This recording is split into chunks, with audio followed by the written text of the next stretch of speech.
Well, hey, my fellow people within the web, stuff like that. I'm Demon, and yeah, this is kind of like a different kind of video because this isn't actually a Let's Play video. This is actually my first tutorial I've been doing in like a very long time. I think the last tutorial I did was like back in September, so yeah.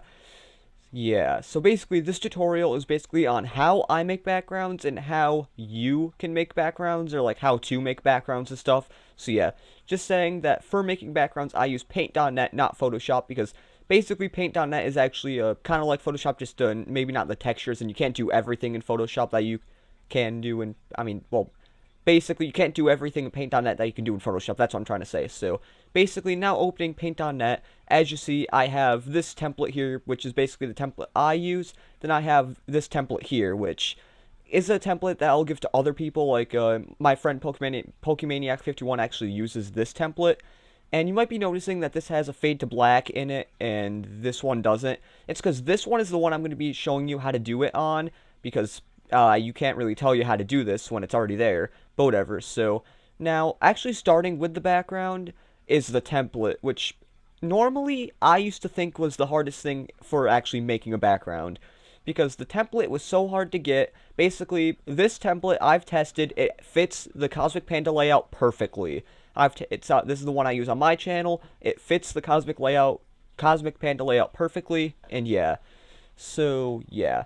So now for the first part of the tutorial, like I said, is this fade to black thing, which basically I think, a lot of people do this. It's basically because like, as you know, some backgrounds they'll cut off at the end, which you do not want a cut off at the end of a background. Sorry if you heard something, I just hit my mic, but it's just like you do not want to cut off at the end of the background, because it'll look kind of weird and unprofessional. So what I'd say is to do a fade to black. Also, before you do a fade to black, or when you add the background to your channel, make sure that your background at the end of the background or whatever is not repeating. It doesn't repeat in any shape or form in anything, and that the actual other layout is black. So yeah, starting with this, what you want to do for this, like the actual fade to black, is have a gradient. And for the gradient, you want a black to white gradient. I am pretty sure that. And you want to actually go to more. And for the actual the secondary color of white, you want to put this all the way as most transparent, as the transparency as 0. Because you do not want any transparency on it, because if you do the gradient with it all the way up, then it'll have a weird white thing and it just won't look good. Like, say, like you do this, like the white thing will pop up, and you do not want that. So yeah, let's actually just put this all the way transparent. And now, also, you actually want to put a layer above this for the background, just because it's a lot easier. Let's just put less on here. Okay, so let's do this. So you want to be very careful, because you want to go very slow, and you don't want it to accidentally, like, go off the track or whatever. Not track, but as you see, it'll kind of, like, go out of control at times, so you got to be very careful when it comes to this. I'm not so sure if this is easier in in Photoshop or not. I'm not so sure, because, like I said, I've never actually used this in Photoshop, but it took me forever. Like, I used to think you couldn't do a fade to black in Paint.net, but you can. Like, once you get it out to there with the shadow, it's good. And maybe for the actual, black part, you want to, go this way. You want to kind of, put it a little bit out farther here. Like, let's see what the comparison. Yeah, let's actually just put this down a little. No, okay, go align it in the middle.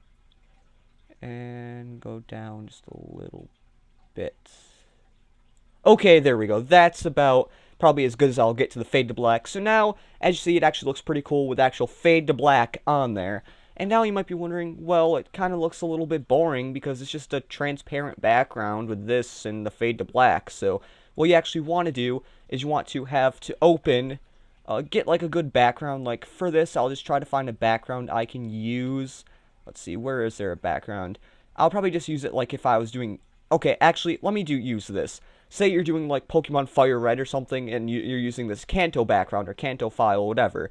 It's not like the perfect size for it, so it might be a little bit blurry when you actually use it, but you want to actually rectangle select it, which is basically have it on rectangle select, and you go to the corner and you select the whole thing. Then you want to press Control C to copy, and then Control V to paste, but you want to have another layer, which is actually below the background. And sorry if it lags a little bit, it's because I'm recording with this. It's a lot better because I actually did get more RAM. I went from 2 gigs to 8 gigs, so my laptop should work better when recording with Paint.net. So I might be able to do speed arts, but I probably won't. So yeah. And now you see the thing is like kind of like this, but easy thing you have to do is just drag it. It's unlike Paint.net where you just have to like, unlike Photoshop. I need to stop saying Paint.net. Unlike Photoshop where like you have to press a certain thing to drag it perfectly. You just want to. It's just pretty easy to drag, and usually it'll run smoother. But like I said, I'm recording, so yeah. As you see. That looks a lot better when you have that in the background, and it also has a cool effect with this. Now, if you actually want to see what it looked like full, like with my laptop, that's kind of what it'll look like, 100% view. Let's actually go back to Windows so we can actually see the whole background when we're actually doing this. So yeah, you want to make sure all of it is all of it is on there. Also, if you want to deselect, you want to click the rectangle select and click outside of that to deselect. It makes it pretty easy because I used to have problems where I couldn't put text on it, but whatever. So now a cool thing I like to do, which is basically not what a lot of people do, is like like to put a gradient on here, like the actual background, to make it look cool. So let's actually put another new layer, which is above this but below here. And what you want to do is let's actually do a red to blue one, like say like that. And then you want to do a cool okay, not rectangle select. Press the gradient. There we go. And always use this gradient because it'll make the best result. So let's just put a cool gradient on here. And you might think, well, why are you doing this? It's covering the whole background. Well, you're gonna see after. Now, once you have the gradient at like a cool diagonal effect, which is what I usually use, you want to go here and you want to put the transparency at a kind of low level. Like let's say we have it let's say we can put it at 69, yeah. Let's put it there. And then you can see it has like a cool effect on it. Like I might actually let's see what color can I use? I mean, as you see, it has a cool effect on the background. I'm not sure if you're going to like that, but I don't know. It's just I'm just not liking the color, the red to blue kind of thing here. What can I use though? What other colors can I use for this? Let's see. Actually, I'll probably keep with the red to blue background just because that's really the only color I can think of actually using for the gradient. So yeah, as you see, the gradient makes like that cool gradient color effect on it, and it just puts the like background together pretty well. Now let's just deselect that, and now it's still not done yet because we still have to put like the Pokemon and stuff on it. Say it like you're doing a Pokemon LP, you want to put some pictures on it. So I actually do have a document where it's like a whole bunch of Pokemon like I heard someone call it render pack. It's basically artwork and bio pack. And the weird thing is the Pokemon accidentally went into the template thing. So Pokemon artwork, it's sprites, Sugimori artwork, and let's just do Fire and Leaf Green. Let's say you want like some random Pokemon. Like I'm not so sure what the Pokemon are. Okay, it goes from like 1. Okay, I see. Let's say let's open Bulbasaur here. Like say if you want like a Bulbasaur here, let's just rectangle select that. Again, Control C, then Control V. Also, what I forgot is you want to put it on a new layer. I'm pretty sure you want it under, actually here, like under this. I mean, I usually don't put the Pokemon all the way down to the under here, but whatever. So let's just Control V onto here. And it looks pretty small, like just right there. Oh yeah, I forgot. Put it under the background too. It just makes it so it looks better. Let's just stretch this out a little bit. Not sure how bad this is going to look or not, but that looks pretty good. That looks like a pretty good. Let's see what it actually looks like in 100% view. It's a little blurry, but it's not like horrible. I mean, you can try to find bigger Pokemon, but because usually with what I use, I actually find like bigger images for it, but it's just try to find whatever image you want. Also, for going back to like the actual background, this is actually usually smaller. I usually try to go with something in the width in the thousands and like a very high like that, so you don't have to stretch it out too much to actually fit the whole background. And now, okay, so let's just deselect that. I used to put cool effects on the actual images on like the side or like the Pokemon here, but now I really don't like to do that anymore. So let's just get another Pokemon. Let's actually go for 4, which, well, okay, I forgot these are actually somewhat I forgot that these are actually somewhat not in order, because as you see, it goes a lot different. I forgot what order they're in, so let's just pick random Pokemon. Which one? Let's say I'm trying to look for a starter, but let's actually do Pikachu, because just Pikachu will be a lot better. And also, now as you see, I'm gonna actually put the Pikachu on this side of the background, and you don't want the Pikachu facing into like the black part here, because that just look weird. So what you want to do is you want to actually go to image, then flip horizontal, which will make it go the other way, which is what I use for like if an image is facing the wrong way of what area I'm going to put it on. So again, just copy and paste it onto here. I usually use the same layer for the different other sides and stuff for here. And that actually also if you're on the same layer, it kind of like overlaps it, but it's going to be over here, so it doesn't matter. So let's just make it a little bit bigger too. Let's see, try to keep it like with the actual size of it. So yeah, let's see. So let's actually see how that looks.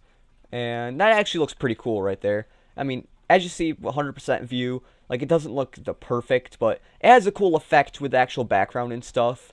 I mean, I'm not going to do a full-fledged background here just because, I mean, it'd take too long because I'm describing how to do it and stuff, so, I am actually going to, speed up me actually putting more Pokemon on the image to make it actually like a full background, so speed up time.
Okay, now let's just say that's all the Pokemon you want to actually put on the background.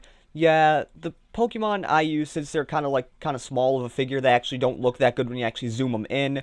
But you could try to get bigger Pokemon. Like, I actually suggest going to Bulbapedia and getting the pictures from there, which I usually do. I don't know why I just did that. I just kind of didn't think that when I was actually doing that. And also, I just saw it when I was doing, when you actually get a lot of pictures, just get rid of a lot of them just so they don't, like, take a lot of space up here. So, yeah. Now, that's basically almost all done with the background here. Now, something I usually do on my channel is I put the username up here and what my current LP is. I know a lot of people usually don't put what their current LP is, but I usually do for some odd reason, so let's just put a new layer that's actually below the background layer, and let's just zoom in 100%, because when I'm doing the text, I always zoom in 100% to do this. And as you see, the Pokemon really don't look the best or whatever. I don't know, you could try to fix that and actually just get the Bulbapedia images off there. It'll be a lot better, trust me. It will be a lot better. So now, for the text I want to use, let's see what kind of text we have here. No, not image, text. That's Arial, so let's actually just use the Pokemon font. You can get the Pokemon font off defont.com. It's called Pokemon Solid. It also comes in Pokemon Hollow. I think it's called that. Pokemon Hollow. So let's just take that and let's make it the classic yellow color. Well, yeah, yellow, and then we'll do a blue outline, which I'll show you after that. So let's say my username like DemonRazorBlade. Well, I mean, I'll change where the thing is after that, but let's just put that like right there. Yeah, wait, let's see. Is there a lighter yellow, or is that just the yellow? Okay, whatever. So let's just put DemonRazorBlade there, and let's say we can... Actually, let's do a different color. I do not like that yellow to the red color. That just does not look good. Let's just put DemonRazorBlade in again, and put it right about here. And then for my current LP, I usually put it around here. Just put current LP. Then let's just say for the sake, Pokemon Fire Red. Like that. And let's just put it around about here. Make sure it has enough room just to fit in here. And now we'll also keep it non-bold, because with bold it kind of looks weird. So now, to actually get a cool outline effect, if you're doing the yellow effect to get like a blue outline effect, just go to Effects, go to Object, go to Outline Object. You have to have plugins for this. If you want to get plugins, you actually want to go on YouTube and type in like how to get paint.net plugins and stuff like that. So let's see what we have here. And also not strength, keep the strength at like this. I usually might put like the radius down or whatever. Let's say let's actually put this down a little bit. Let's see what a red one would look. That doesn't look good. Okay, green makes it look horrible. Light blue makes it look horrible. Yeah, usually like I say, mostly what I say, when in doubt, use a blue outline. Even though green is my favorite color, with outlines, I just gotta say blue actually works pretty good. So yeah, just press OK. And now, basically, let's just zoom out. Basically, that is all the background. That's the whole background made. So yeah. Let's just, now, for when to save it, just to tell you, when you save a background, let's just, well, actually, the save as type, do not save it as PDN, because that's a paint.net file, and do not save it as PNG. Usually, for when I make icons, I save it as a PNG, but no, you want to save this as a JPEG, because PNG is too big of a file for it, because YouTube will only allow 1 gigabyte, and before that, they only allow 256 megabytes, so let's say as this Fire Red BG. Let's save it. And now, with the quality, as you see, it's 815. If the quality at 100%... Oh, yeah, I forgot. It's 1 megabyte. The old one used to be 256 kilobytes. But if at 100%, it looks like under 1 gigabyte. I mean, not under 1 gigabyte, under 1 megabyte. Just press OK. And you want to flatten it, because flattening it will basically make all the layers fuse into one, which really doesn't do anything. So now... let's just wait for it to save, because my recording's taking it a while to save. And don't worry, let's hope that responds, because I don't want it to mess up. But whatever, you kind of... Okay, there we go, that's better. So now let's just get that out of my documents, because yes, I do have a Mac doc, but... See, out of my documents, let's try to find Fire Red BG. And... Actually, not my documents, my downloads, but... See, oh, I passed it. It's F. Let's see if we can find where the F is. I mean, where the F's are. Because actually, here, as you see, it puts it in alphabetized order. And yep, there's the finished product, the finished background. So yeah, also you can zoom in if you just want to, like, scroll or whatever, but whatever. I'm pretty sure you know how to use the image finder. And whoa, what the... Oh, I see. I know the zooming kind of when it made it look weird, because it was zoomed in very far. That's better now. The text doesn't look super glitchy, but... Yeah. Also, this white outline will make a cool outline around your Cosmic Panda BG. So yeah, that is about it on how I make backgrounds and or how to make backgrounds. So it might not have been the best tutorial, but I think it was a pretty good tutorial. So yeah, let's see. I'm not sure how long I've been recording, but I do have to speed up that one thing. So yeah.